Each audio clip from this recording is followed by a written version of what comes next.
आपको पता है रिसेंटली इंडिया में एक सर्वे कंडक्ट किया गया था और 9,000 ग्रेजुएशन स्टूडेंट से पूछा गया था कि वो कौन से फील्ड में अपना करियर बनाना चाहते हैं। आपको पता है 38% ऑफ ग्रेजुएशन स्टूडेंट्स टोल्ड कि finance would be there top career choice. तो ये वीडियो में हम लोग ये एक्सप्लोर करेंगे कि फाइनेंस में करियर अगर आप बनाना चाह रहे हो तो इंडिया में फिलहाल क्या कंपटीशन है फाइनेंस सेक्टर में, प्लस आप अगर सर्टिफिकेशन कोर्सेज देखो like CA, CS, CFA etcetera, इनमें क्या कंपटीशन है, क्या डिफिकल्टी लेवल है, plus we will also put a ray of light on क्या क्या जॉब्स आपको मिलते हैं अगर आप फाइनेंस में ग्रेजुएशन करते हो, अगर आप एमबीए करते हो, अगर आप सर्टिफिकेशंस परस्यू कर सकते हो, तो लॉन्ग टर्म में आपका क्या करियर रहेगा एंड क्या क्या स्कोप है इंडिया में फिलहाल फाइनेंस रिलेटेड। तो पहले मैं आपको ये बता देता हूँ कि ये वीडियो एग्जैक्टली किसके लिए है, किसको बेनिफिट करेगी। जो स्टूडेंट्स अभी फिलहाल सोच रहे हैं फाइनेंस में करियर बनाने का, या फिर जो लोग एक फाइनेंस में ऑलरेडी अपना ग्रेजुएशन या फिर स्टडी स्टार्ट कर चुके हैं, या फिर जो लोग अभी इनिशियली फाइनेंस में नया नया जॉब करना चालू किया है, तो वो लोगों के लिए ये वीडियो इंपॉर्टेंट रहेगी। आपको थोड़ा बहुत समझ में आएगा कि मेरे लिए आगे इंडिया में क्या स्कोप है अगर मैं काम करता हूँ फाइनेंस में, और क्या कंपटीशन है मार्केट में, थोड़ा बहुत आपको उसका आइडिया आएगा। स्टार्ट करते हैं बाय एनालाइजिंग कि कितने लोग एक्चुअली में finance as a career choose करते हैं। ग्रेजुएशन कितने लोग करते हैं फाइनेंस में? 10 से 12 लाख के अराउंड हर साल इंडिया में लोग ग्रेजुएशन करते हैं फाइनेंस के अंदर। अगर बात करते हैं कितने लोग मास्टर्स परस्यू करते हैं, एमबीए परस्यू करते हैं, तो एमकॉम 2 से 3 लाख हर साल करते हैं। एमबीए 20,000 से 40,000 तक हर साल लोग एमबीए फाइनेंस करते हैं। उसके अलावा अगर बात करें सर्टिफिकेशंस की जो आज के दिन पॉपुलर है, जैसे सीए कितने लोग करते हैं, तो हर साल 3 लाख बच्चे सीए के फॉर्म्स फिल करते हैं। मतलब फॉर्म फिल करते हैं मतलब सब लेवल का वो लोग एग्जाम के लिए रजिस्टर करते हैं। कितने लोग सीए बनते हैं हर साल? 25,000 टू 26,000 स्टूडेंट्स हर साल न्यू सीएस बनते हैं, qualifying all the 3 levels. Okay, उसके अलावा बात करते हैं कितने लोग सीएफए करते हैं। So around 30,000 to 40,000 students every year fill out the form for CFA, that is international. So basically इतने लोग फॉर्म फिल करते हैं। अगर बात करें कि कितने लोग एक्चुअली में सीएफए कंप्लीट करते हैं, अगर मैं सारे लेवल कंबाइंड बताऊं तो the figure is 40,000 students do CFA every year, but this is not of people who complete all the levels, this is combined कि कितने लोग सारे लेवल्स पे CFA एक साल में कंप्लीट कर रहे हैं। अभी बात करते हैं कि कौन से स्टडीज होते हैं मतलब इन द लॉन्ग रन, जैसे ग्रेजुएशन और प्रोफेशनल सर्टिफिकेट्स जो लोग फाइनेंस में परस्यू करते हैं। तो ग्रेजुएशन में मेजरली लोग बीकॉम करते हैं और बीबीए इन फाइनेंस करते हैं जो लोग फाइनेंस फील्ड में अपना करियर बनाना चाहते हैं। मास्टर्स में एमकॉम होता है और एमबीए इन फाइनेंस होता है, मेजरली जो फाइनेंस स्टूडेंट्स ऑप्ट करते हैं। उसके अलावा अगर आप प्रोफेशनल सर्टिफिकेशन कोर्सेज देखें जिनका मार्केट में बहुत हाई डिमांड है और हाई वैल्यू है, वो है CA, CFA, CS, CMA and FRM. FRM generally freshers नहीं करते। After a certain experience in the finance profile, अगर आपको लगता है कि FRM is something that is related to your field, तो लोग वो परस्यू करते हैं। But generally, as freshers, you have these 4 options in professional certifications, that is CA, CS, CFA and CMA। तो हम लोग एक एक करके इनके बारे में अभी डिटेल में जानते हैं। स्टार्ट करते हैं विद सीए, चार्टर्ड अकाउंटेंट। मैंने कुछ पॉइंटर्स नोट डाउन किए हैं, वन बाय वन करके समझते हैं। फाइनेंस फील्ड में अगर सबसे ज्यादा रिस्पेक्टेड और पावरफुल क्वालिफिकेशन कोई है तो वो है सीए, चार्टर्ड अकाउंटेंट। सीए वो प्रोफेशनल होता है जो कि बिजनेस के पैसे को लीगली, करेक्टली और रिस्पॉन्सिबली हैंडल करता है। समझते हैं कि सीए कौन करता है। यूजुअली सीए वो लोग करते हैं जो बीकॉम बैकग्राउंड से आते हैं, जिनको स्ट्रॉन्ग इंटरेस्ट होता है अकाउंटिंग, टैक्स और लॉ जैसी फील्ड्स में। सबसे इंपॉर्टेंट ये है कि जो लॉन्ग स्टडी आवर्स दे पाए यहाँ पर, जो लंबे समय तक पढ़ाई कर पाए, वो लोग ही सीए के लिए जाएं। But at the good side, इसमें आपका करियर स्लो रहेगा, बट एक स्टेबल करियर आप बना सकते हो अगर आप अकाउंट्स में अच्छे हो। अगर आपको सीए परस्यू करना है तो वो आगे जाके बहुत ही पावरफुल और एक रिस्पेक्टेड प्रोफेशन है। कितने लोग सीए करते हैं?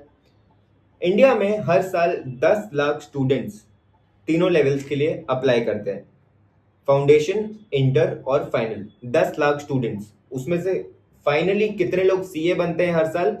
25,000 से 26,000 स्टूडेंट्स हर साल तीनों लेवल क्वालिफाई करते हैं सीए के। मतलब स्टार्ट बहुत लोग करते हैं बट फिनिश हर कोई नहीं कर पाता है सारे भी लेवल्स। इसीलिए एक तरह से ये एक रिस्पेक्टेड और पावरफुल प्रोफेशन भी बन जाता है। सीए से क्या एक्सपेक्ट किया जाता है कंपनी में? अकाउंट्स और ऑडिट प्रिपेयर करना, जीएसटी और इनकम टैक्स हैंडल करना, कंपनी को लीगल ट्रबल से बचाना और बैलेंस शीट पे साइन करना, जो कि एक बहुत ही अच्छी अथॉरिटी होती है कोई भी कंपनी में। सीए के बाद क्या जॉब रोल्स आप एक्सपेक्ट कर सकते हो? Auditor, tax consultant, finance manager और लॉन्ग टर्म में even the CFO of the company. Salary क्या मिलती है as a CA? As a fresher आपको 7 to 12 एलपीए मिलती है। एक्सपीरियंस के साथ आपको 20 एलपीए से भी ज्यादा इजीली पॉसिबल है अगर आप एक अच्छी बैकग्राउंड से आते हैं एंड आपको अच्छी नॉलेज है। बट ऑल्सो डिपेंड्स ऑन कि आपके क्या स्किल्स हैं, आपका क्या एक्सपीरियंस है, आपकी कौन सी कंपनी है, प्लस आप कौन सी सिटी में फिलहाल काम कर रहे हो। In the end we'll give a reality check कि हर किसी के लिए ये सीए नहीं है। प्रेशर इसमें बहुत होता है, एग्जाम्स इसमें टफ होते हैं, बट रिस्पेक्ट हाई होती है एंड अथॉरिटी हाई होती है। नेक्स्ट हम बात करते हैं सीएस की, कंपनी सेक्रेटरी। फाइनेंस फील्ड में एक रोल होता है जो नंबर से ज्यादा रूल्स और लॉ पे चलता है, और वो है सीएस यानी कंपनी सेक्रेटरी। सिंपल वर्ड्स में सीएस का काम होता है कंपनी को लॉ के हिसाब से चलाना। कंपनी जो भी डिसीजन लेती है वो लीगली सही है कि नहीं, ये सीएस इंश्योर करता है। सीएस कौन करता है? जनरली सीएस वो लोग करते हैं जो कॉमर्स बैकग्राउंड से होते हैं, जिनको इंटरेस्ट होता है कंपनी लॉ और कॉर्पोरेट गवर्नेंस में, और जो नंबर से ज्यादा रूल पे और जिनको नंबर से ज्यादा रूल्स पसंद है, अकाउंटिंग हैवी रोल नहीं चाहते। कितने लोग सीएस करते हैं? Around 3 to 4 lakh students every year CS course में एनरोल करते हैं। हर साल खाली 4,000 से 6,000 लोग ही सीएस क्वालिफाई कर पाते हैं। मतलब कंपटीशन टफ है और क्वालिफाइड सीएस की डिमांड नेचुरली स्ट्रांग हो गई है। सीएस से क्या एक्सपेक्ट किया जाता है? कंपनी लॉ कंप्लायंस हैंडल करना, बोर्ड मीटिंग कंडक्ट करवाना, आरओसी फाइलिंग्स और डॉक्यूमेंटेशन करना, कॉर्पोरेट गवर्नेंस इंश्योर करना। सिंपल वर्ड्स में कंपनी को लीगल ट्रबल से दूर रखना। सीएस के बाद रोल्स क्या होते हैं? Company secretary, compliance officer, legal and government roles corporate sector में, स्पेशली लिस्टेड कंपनीज में सीएस मैंडेटरी होता है। सैलरी क्या मिलती है? फ्रेशर को 5 to 8 एलपीए मिलती है। एक्सपीरियंस के साथ 15 to 25 एलपीए आराम से एक सीएस कमाता है सीनियर रोल्स पे। बट सैलरी अगेन डिपेंड करती है कंपनी साइज पे, इंडस्ट्री में और एक्सपीरियंस। रियलिटी चेक ये है कि सीएस लॉ हैवी करियर है, इसमें लॉ आ जाता है बहुत ज्यादा। फाइनेंस और गवर्नेंस का मिक्स है और बहुत ही स्ट्रक्चर्ड और रूल ड्रिवन रोल है। मतलब कि बहुत ही स्ट्रक्चर्ड है और रूल जैसा काम करता है, जो लॉ में लिखा है, जो गवर्नमेंट्स में फॉलो होता है, उसके हिसाब से एक सीएस काम करता है। बट जॉब स्टेबिलिटी ज्यादा है, स्ट्रांग है और कॉर्पोरेट में रिस्पेक्ट ज्यादा है। नेक्स्ट हम बात करते हैं सीएमए की। सीएमए क्या होता है? Cost and management accounting. Finance field में एक रोल होता है जो कंपनी के अंदर का पैसा संभालता है, और वो है सीएमए यानी cost and management accountant. Simple words में सीएमए का काम होता है ये देखना कि कंपनी का पैसा कहाँ जा रहा है, कहाँ बच सकता है और कैसे प्रॉफिट बढ़ाया जा सकता है। सीएमए कौन करता है? सीएमए जनरली वो लोग करते हैं जो कॉमर्स या अकाउंटिंग बैकग्राउंड से होते हैं, जिनको इंटरेस्ट होता है कॉस्टिंग में, इंटरनल फाइनेंस में और बिजनेस डिसीजन मेकिंग में। अगर आपको कॉस्ट कम कैसे करें, प्रॉफिट कैसे इंप्रूव करें जैसे क्वेश्चन पसंद है, सीएमए आपके टाइप का कोर्स है। कितने लोग सीएमए करते हैं? अराउंड 1 to 2 लाख स्टूडेंट्स हर साल सीएमए परस्यू करते हैं। हर साल सिर्फ कुछ हजार लोग ही सीएमए क्वालिफाई कर पाते हैं। मतलब कंपटीशन स्ट्रांग है और क्वालिफाइड सीएमए का सप्लाई लिमिटेड है। सीएमए से क्या एक्सपेक्ट किया जाता है? कॉस्ट एनालिसिस करना, बजट बनाना और कंट्रोल करना, प्रॉफिटेबिलिटी एनालिसिस चेक करना, मैनेजमेंट के लिए इंटरनल रिपोर्ट्स बनाना। सिंपल में मैनेजमेंट को बताना कि डिसीजन लेने से पहले पैसा कैसे बिहेव करेगा। सीएमए के बाद क्या जॉब रोल्स आप एक्सपेक्ट कर सकते हो? मोस्ट कॉमन होते हैं कॉस्ट अकाउंटेंट, फाइनेंस कंट्रोलर और internal auditor. Mostly manufacturing, FMCG, बड़े कॉर्पोरेट्स और कॉस्ट ड्रिवन इंडस्ट्रीज में। सैलरी क्या मिलती है आफ्टर सीएमए? एक फ्रेशर को 6 to 10 एलपीए मिलता है और एक्सपीरियंस के साथ इजीली 15 to 20 एलपीए भी पॉसिबल है। सैलरी अगेन डिपेंड करती है इंडस्ट्री पे, कंपनी की स्केल पे और डिसीजन मेकिंग रिस्पॉन्सिबिलिटी पे। रियलिटी चेक ये है कि ये इंटरनल रोल होता है, नंबर्स और लॉजिक इसमें हैवी होता है, एक्सटर्नल ग्लैमर कम है और बिजनेस इम्पैक्ट ज़्यादा है। मैनेजमेंट का क्लोज काम सीएमएल के लोग करते हैं और लॉन्ग टर्म ग्रोथ इसमें स्ट्रांग होती है। नेक्स्ट हम बात करते हैं सीएफए की, chartered financial analyst. Finance field में एक कोर्स होता है जो अकाउंटिंग नहीं बल्कि इन्वेस्टमेंट के लिए होता है और वो होता है CFA, chartered financial analyst. Simple words में सीएफए का मतलब है पैसे का एनालिसिस करना और पैसे का पैसा बनाना। ये बुक्स ऑफ अकाउंट्स नहीं, मार्केट और इन्वेस्टमेंट्स का कोर्स है। सीएफए कौन करता है?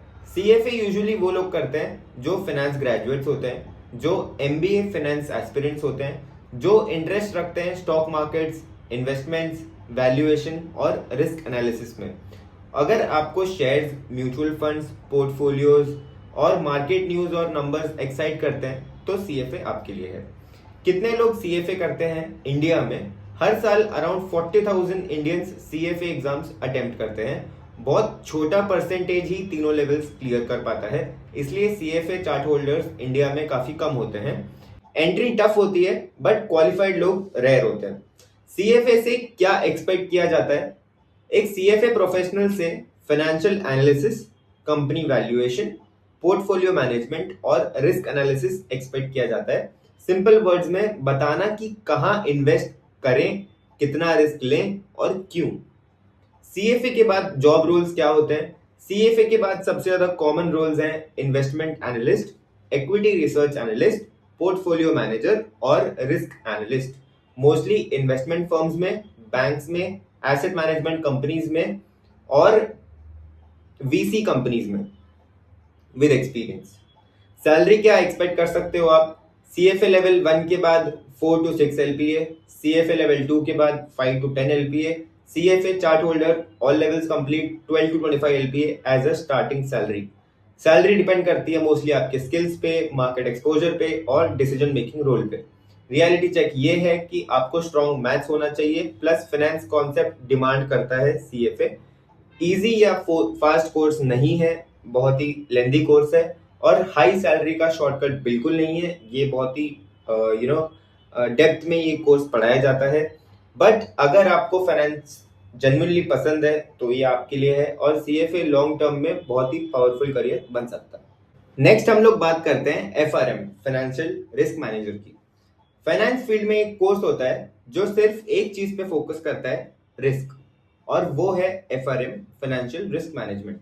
सिंपल वर्ड्स में एफआरएम का काम होता है ये समझाना कि पैसा कहाँ डूब सकता है और उस रिस्क को कैसे कंट्रोल किया जाए। ये अकाउंटिंग नहीं है, ये इन्वेस्टमेंट भी नहीं है, ये रिस्क मैनेजमेंट है। एफआरएम कौन करता है? फाइनेंस बैकग्राउंड वाले, बैंकिंग प्रोफेशनल्स, रिस्क, ट्रेजरी और मार्केट फेसिंग रोल्स में काम करने वाले, जिनको इंटरेस्ट होता है market risk, credit risk, operational risk, financial crisis और रिस्क मॉडल्स में। अगर आप सोचते हो मार्केट क्रैश हो गया तो क्या होगा, बैंक का रिस्क एक्सपोजर कितना है, तो एफआरएम आपका टाइप का कोर्स है। कितने लोग एफआरएम करते हैं? इंडिया से 10 से 15 हजार कैंडिडेट्स एफआरएम एग्जाम्स अटेम्प्ट करते हैं हर साल। एफआरएम में सिर्फ 2 लेवल्स होते हैं। चार्ट होल्डर्स का नंबर काफी कम होता है, मतलब ये एक नीश कोर्स है बट डिमांड स्पेशलाइज्ड कोर्सेज में होती है, स्पेशलाइज्ड रोल्स में होती है। हर कोई रोल का बंदा एफआरएम नहीं करता है। अगर आपका रोल उससे मैच करता है जो आपका एफआरएम में आपका सिलेबस रहता है, तभी वो बंदा एफआरएम के लिए जाता है। एफआरएम से क्या एक्सपेक्ट किया जाता है? एफआरएम प्रोफेशनल से एक्सपेक्ट होता है रिस्क मैनेजमेंट, रिस्क मेजरमेंट और analysis, stress testing, scenario analysis, risk policies बनाना। सिंपल वर्ड्स में कंपनी को फाइनेंशियल शॉक से बचाना। FRM के बाद जॉब रोल्स आपको क्या मिलते हैं? Risk analyst, credit risk manager, market risk analyst, treasury and risk roles. Mostly banks में, NBFCs में, इन्वेस्टमेंट बैंक्स में और लार्ज फाइनेंशियल इंस्टीट्यूशंस में। अगर सैलरी की बात करें तो FRM पार्ट 1 या फिर पार्ट 2 क्लियर करने वाले को एज अ फ्रेशी आपको 6 to 10 LPA मिल सकता है। बट मोस्टली FRM वही लोग प्रेफर करते हैं जो कि एक्सपीरियंस होल्ड करते हैं। After experience you easily get 12 to 20 LPA। Salary depend करती है बैंकिंग एक्सपोजर, रिस्क डोमेन और डिसीजन रिस्पॉन्सिबिलिटी पे। रियलिटी चेक ये है कि FRM बहुत ही हाईली टेक्निकल कोर्स है। मैथ्स, स्टैटिस्टिक्स और मॉडल्स हेवी होते हैं। ग्लैमर कम और रिस्पॉन्सिबिलिटी ज्यादा होती है। बट फाइनेंशियल इंस्टीट्यूशंस के लिए रिस्क फंक्शन क्रिटिकल होता है और लॉन्ग टर्म रेलेवेंस ज्यादा होती है। ये वीडियो में हमने शॉर्ट टर्म कोर्सेज नहीं कंप्लीट किए हैं जो कि फाइनेंस में आप कर सकते हो, क्योंकि वो department by department, role by role सबके लिए अलग होता है कि कौन से शॉर्ट टर्म कोर्सेज करने चाहिए। एंड उसके लिए हम लोग एक स्पेसिफिक वीडियोस बनाएंगे जहाँ पे कि आपको बेटर अंडरस्टैंड आप कर पाओ कि शॉर्ट टर्म कोर्सेज आप कौन से कर सकते हो अगर आप फाइनेंस में स्पेसिफिक रोल्स में हो। अभी देखते हैं कि कितने ग्रेजुएट्स हैं जो कि एक्चुअली फाइनेंस प्रेफर करते हैं एज देयर करियर चॉइस। तो जैसे कि मैंने आपको स्टार्टिंग में बताया था कि 38% of Indian graduates choose finance over any other domain. उसके अलावा 85% इंडियन ग्रेजुएट्स को लगता है कि सर्टिफिकेशंस जो हैं जिनकी हमने अभी बात की वो आपकी एम्प्लॉयबिलिटी बढ़ाता है, चांसेस इंक्रीज करता है और अर्निंग्स बढ़ाता है। और 68% believe certifications are more valuable than post graduate degrees for career progression। मतलब 68% को ऐसा लगता है कि फाइनेंस में अगर आप सर्टिफिकेशंस करते हो that is more valuable, like CA, CFA and CS। अगर आप पोस्ट ग्रेजुएशन करते हो उससे बेटर है कि आप ये सर्टिफिकेशंस करो ताकि आप फाइनेंस में ज्यादा बेटर कर पाओ इन योर करियर। उसके अलावा 84% of finance accounting students pursue professional certifications. मतलब जितने भी लोग फाइनेंस में काम कर रहे हैं 84% students have these kind of certifications with them in their career, in their profile. In the end I would like to talk about कि सैलरी आप कितनी एक्सपेक्ट कर सकते हो as a graduate, as a post graduate, as an MBA and after certifications. तो एक average बात करते हैं कि कितनी आपको सैलरी मिलेगी। तो अगर आपने BCom या BBA किया है तो आप 3 to 6 LPA तक एक्सपेक्ट कर सकते हो एज अ फ्रेशर। आपको financial analyst, accounts executive, bank operations, tax और ऑडिट असिस्टेंट, रिलेशनशिप मैनेजर जैसे रोल्स मिलते हैं। After MBA in finance you generally get 7 to 15 LPA in the market as a fresher। अगर आपने बहुत ही अच्छी टॉप बिजनेस स्कूल से अगर आपने MBA किया है और एक Tier 1 कैटेगरी बिजनेस स्कूल से आपने MBA किया है फाइनेंस में, तो आपको 20 to 25 LPA तक भी आपके पैकेजेस जाते हैं। अगर CFA की क्वालिफिकेशंस की बात करें कि क्या लेवल्स पे आपको क्या कितनी सैलरी मिलती है, CFA, CA, CS, जिसमें भी जनरली 3 लेवल्स होते हैं, mostly covering CFA and CA here, कि आपको कौन से लेवल क्लियर करने पे कितनी सैलरी एक्सपेक्ट होती है। तो लेवल 1 के बाद आपको 4 to 6 LPA एक्सपेक्ट कर सकते हो आप। लेवल 2 के बाद 6 to 9 LPA एक्सपेक्ट कर सकते हो और लेवल 3 के बाद 10 to 25 LPA एक्सपेक्ट कर सकते हो। जनरली फाइनेंस में ये माना जाता है, जो भी लोग काम करते हैं फाइनेंस के अंदर वो ये बोलते हैं कि ज्यादा क्वालिफिकेशंस और अच्छा एक्सपीरियंस आपको बेटर रोल्स और बेटर सैलरी दे सकता है। जनरली लोग स्टार्ट करते हैं विद BCom और BBA इन फाइनेंस, फिर वर्क एक्सपीरियंस गेन करते हैं और उसके साथ साथ अपना MBA, CFA, CA या CS या फिर CMA या फिर FRM, जो भी उनके प्रोफाइल से मैच करता है वो सर्टिफिकेशन वो लोग परस्यू करते हैं for a better job in finance. I hope आपने ये वीडियो से कुछ चीजें सीखी होंगी और अगर आपके अभी भी कुछ क्वेश्चंस हैं तो mention them in the comment box and we will try कि हम लोग सारे टॉपिक्स पे वीडियोस बनाएं और सारे टॉपिक्स कवर करें जो भी इंपॉर्टेंट है, जो भी ऑडियंस को चाहिए कि जो टॉपिक्स कवर हों। And talking about myself, I am a career counselor who's been working since 2022 and I excel in upskilling working professionals। Basically as a working professional आप कैसे अपने करियर को अपग्रेड कर सकते हो, कैसे आप उसमें certifications, degrees and all add करके आप एनहांस कर सकते हो अपना करियर।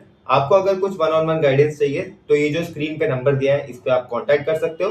एंड और यूजफुल इंफॉर्मेशन के लिए कि एज अ वर्किंग प्रोफेशनल आप कैसे करियर में ग्रो कर सकते हो, keep following us, subscribe our channel career देखो फॉर मोर सच गाइडेंस।